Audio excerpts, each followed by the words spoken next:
When you hear the term team building, what comes to mind? An outdoor ropes course, a team breakfast, or happy hour? Doing team building right can make a huge impact on your team's productivity and morale. Today's guest is Michael Alexis. Michael is the CEO of teambuilding.com, an industry leader in virtual, hybrid, and in-person team building experiences. Michael and I talk about all things team building, why it's important, how to incorporate it into your regular workday, how to do amazing events virtually and in person, and so much more.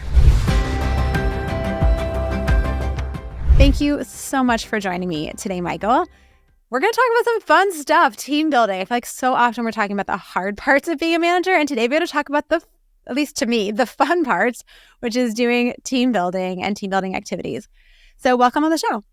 Yeah, thanks for having me. So why don't we start, because I think I just made a pretty big assumption that everyone is going to agree with me that team building is fun. And I actually have a client who was like, I have to do team building. Really?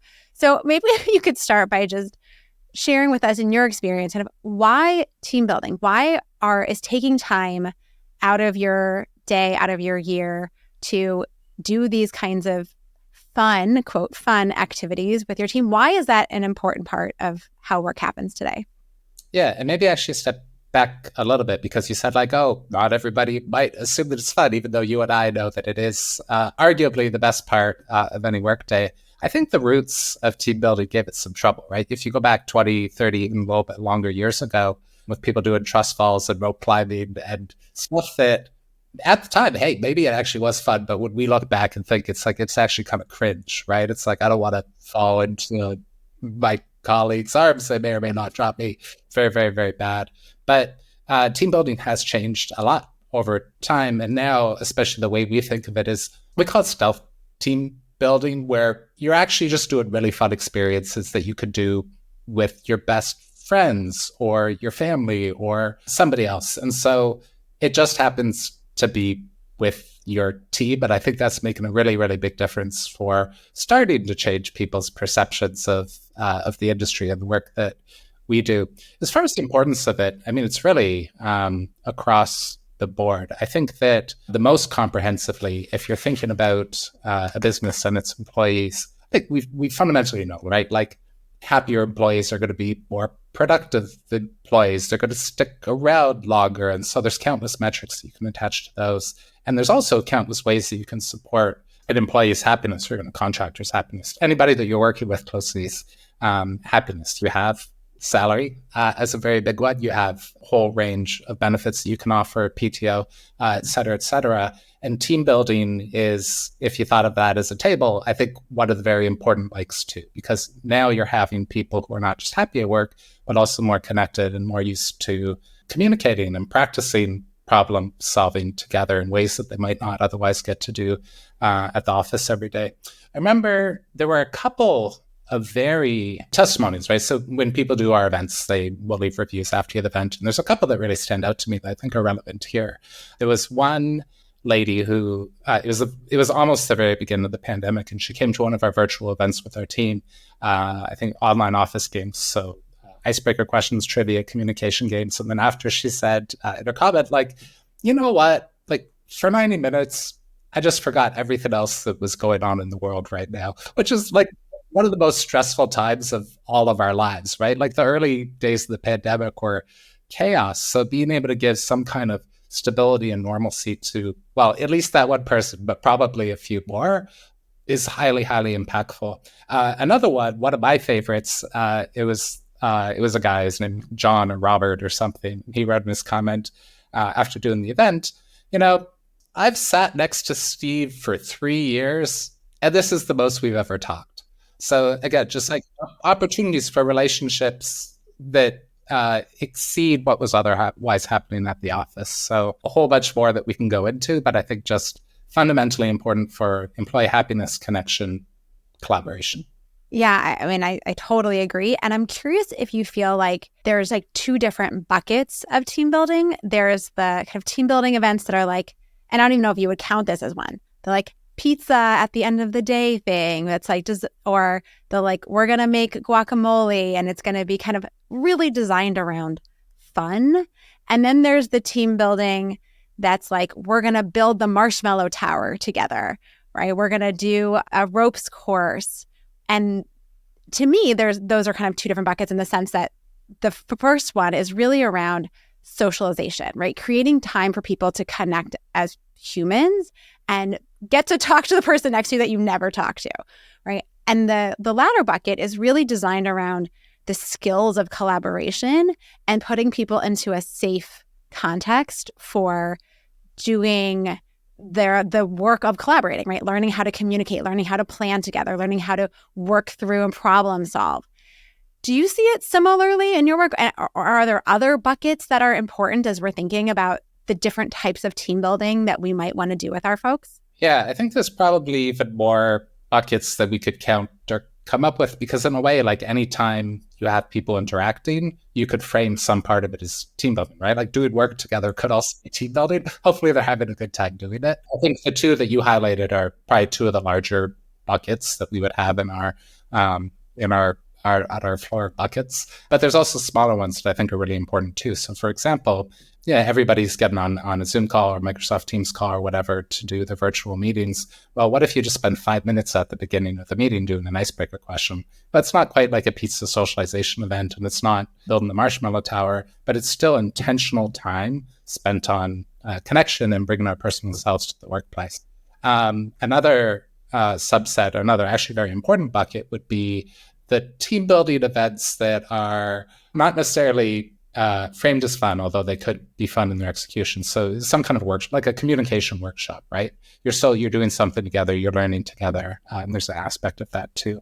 There's also something that I think we can all probably find a point to relate to from our lives, where when you go through something difficult with people, you feel a lot closer connected. I believe there's something, what I read, it was something about like trauma bonding in rabbits. And I'm not comparing employees or people to rabbits at all. But the idea is that if you have two rabbits that aren't getting along and you stick them in a safe box and put it in the back of your trunk, and then you drive along and the rabbits are getting jostled around, that's very traumatic for a rabbit. That'd be very traumatic for anybody, but they come out of it more connected rabbits. I feel like I shouldn't tell that story because it seems like a little bit abusive rabbits. I don't actually do this. Maybe a scientist did it once and they learned, and hopefully we'll never repeat it. But there's an element of team building too, where, yeah, we work through stress and come out of it stronger.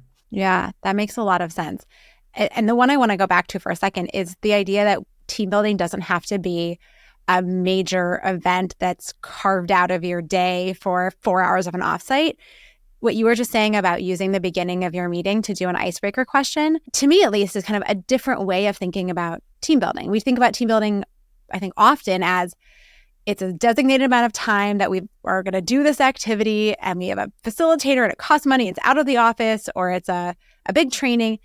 And it's very different to think about team building as sprinkled throughout our workday or throughout the work week or the month, as something that can be these small little touches that help us connect and collaborate and relate and all that. So I'm wondering if you have more examples of things we sprinkled through the week. Yeah.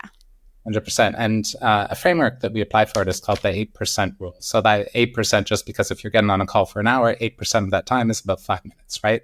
And you could scale it up and down. If you're only on for 30 minutes, well, 5 minutes spent on icebreakers might be too long. So then it's 2.5 minutes or whatever it is, and longer, something like this. So within those small moments of joy at the beginning of meetings, icebreakers are good.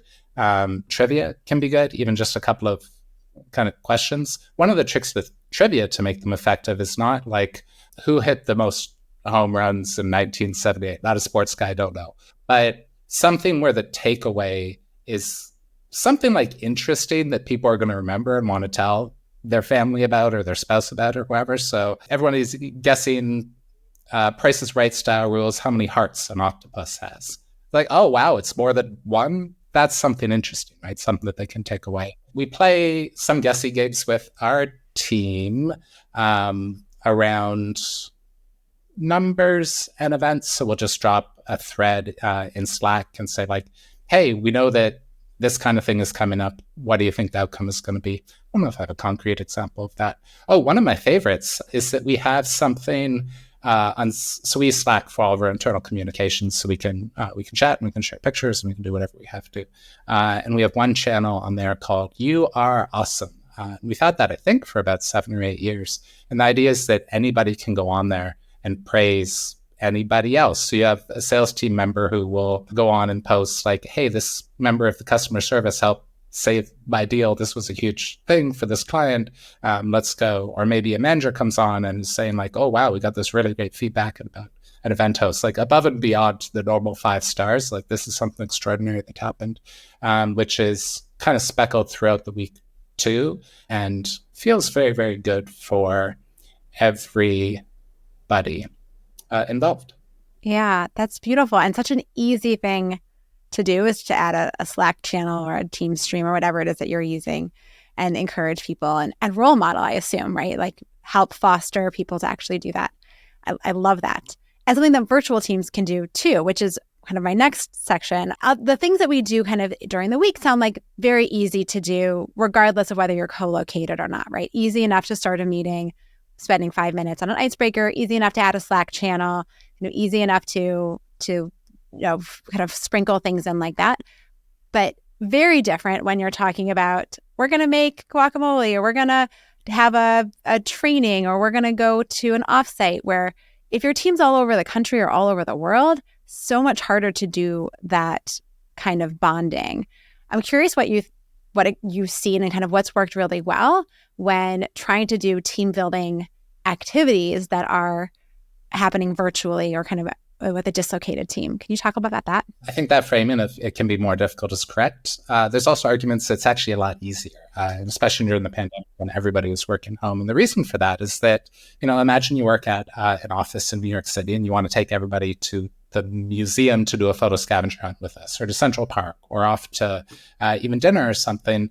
Well, now you're introducing the challenges of logistics, right? Moving around 30, 40, 50, 100 people, especially in a city like New York, is challenging and possibly expensive. You also have, imagine you've planned it for 2.5 or 3 hours. Well, if anybody has even like 1 30-minute call or meeting scheduled during that time, they might not be able to make it. They might skip the whole thing, et cetera. So challenges with attendance and getting people there versus virtual, there's almost no excuses, right? It's like, press the button, come online. Do you have another call? Okay, you can hop off for a second, take care of it, and then you come back. So attendance can be very, very, very good. That being said, virtual and remote is not without its challenges. One of the biggest ones, especially when people try to do their own kind of internal DIY remote team building, is that they try to closely emulate the experiences that they would do in person and hope it's going to work online too. So, for example, if at your office,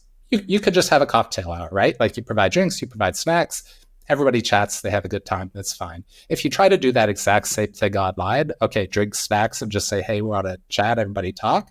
A few of the extroverts are going to have a great time, but the more people you have on there, the more people you have that aren't going to interact with anybody at all. And so there's ways you can overcome that. One is structured fun, right? Give people guidelines to play with. You can use breakout rooms to divide a group of, say, 50 people into 10 groups of 5, and then everyone gets a chance to interact. And then also, we do something we call scaffolding, which is starting the event with, I don't know, you could call it easier or low risk ways to participate for people that might not be as comfortable.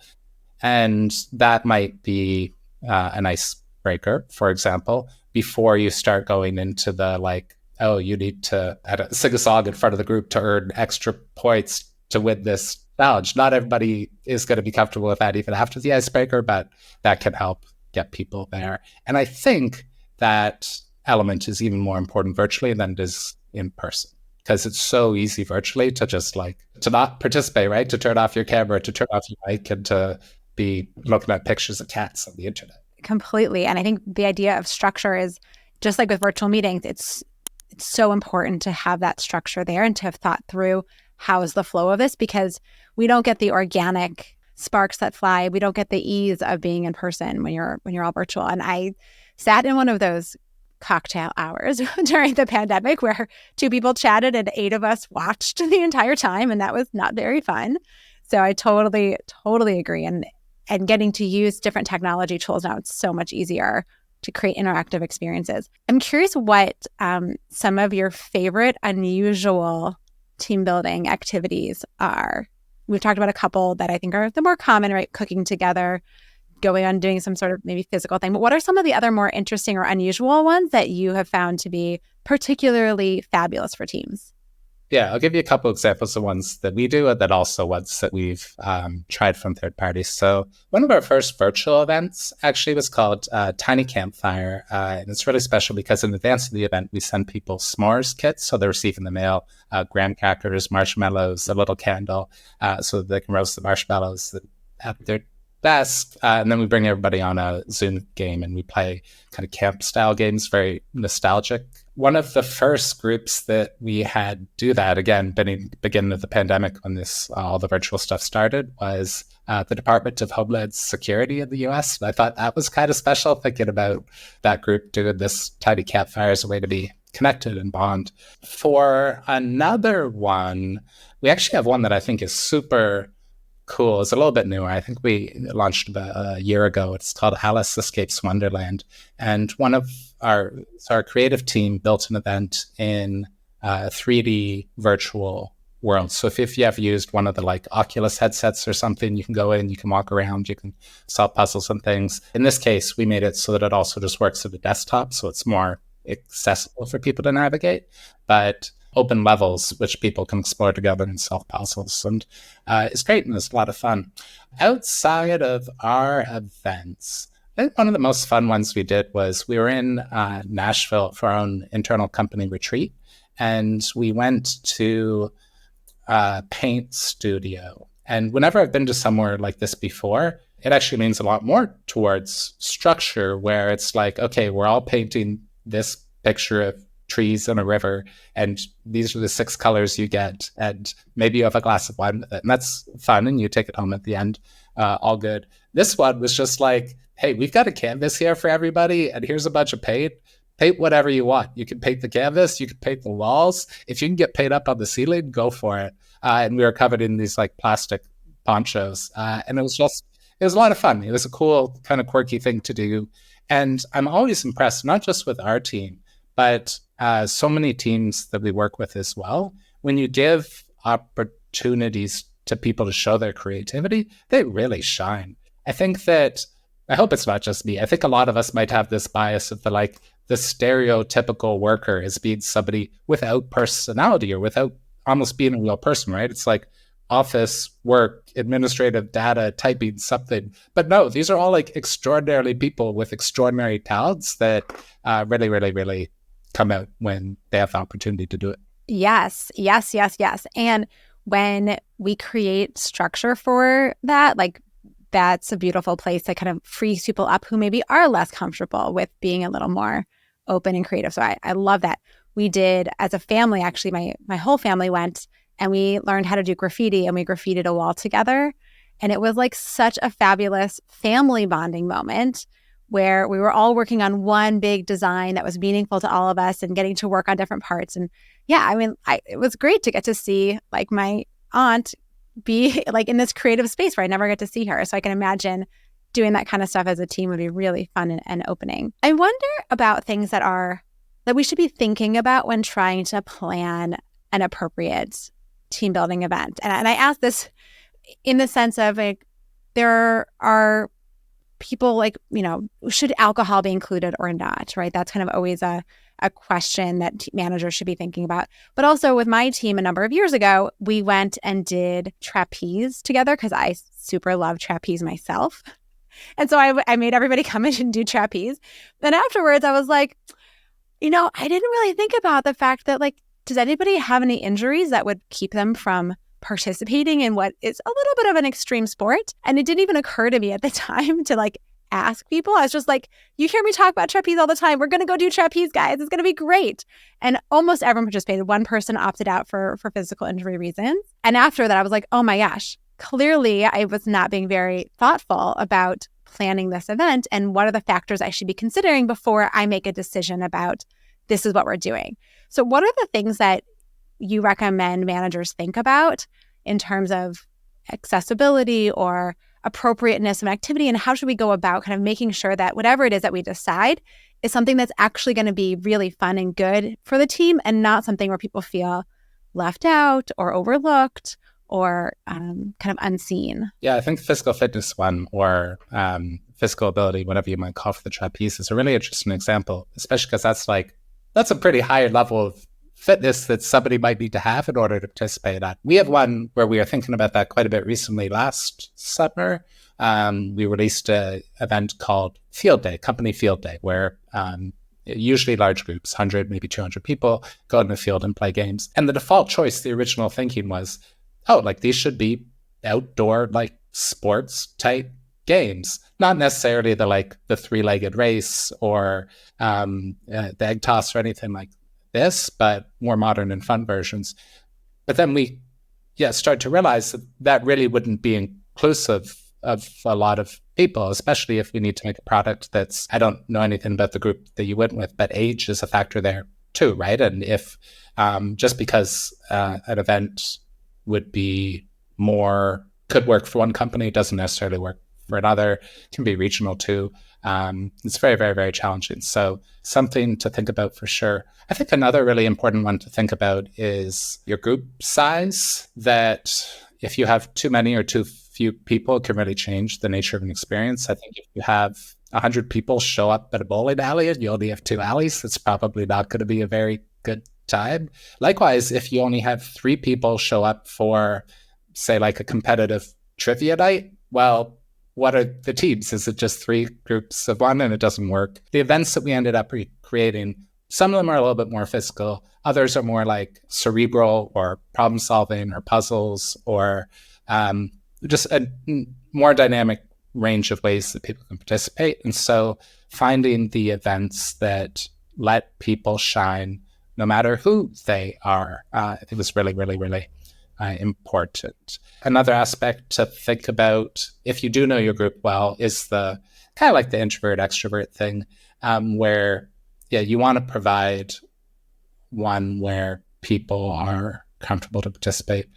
Maybe taking one group out for dancing and karaoke might be a great time. Another group, that's their worst nightmare, and you'd want to stay away from that. Do you think we should be polling our team and asking them, which of these sound fun? Or should we be having conversations with people and trying to get the temperature of what they would like? Should we be approaching these kind of bigger team building activities kind of in a more inclusive way, as opposed to, what I did, which was I love this thing and I want to share it with all of you, so we're all going to do it? If in doubt, polling your team is probably a good idea. We have some clients that approach it in that way, right? They'll kind of do the initial research of not just events that we have, but maybe other providers have too, and then they'll present it to their team and then book with us. So certainly part of it there. There's also some who are really great on the follow-up too, where after the event, then they'll pull their team and say hey, we all did this guacamole making competition together.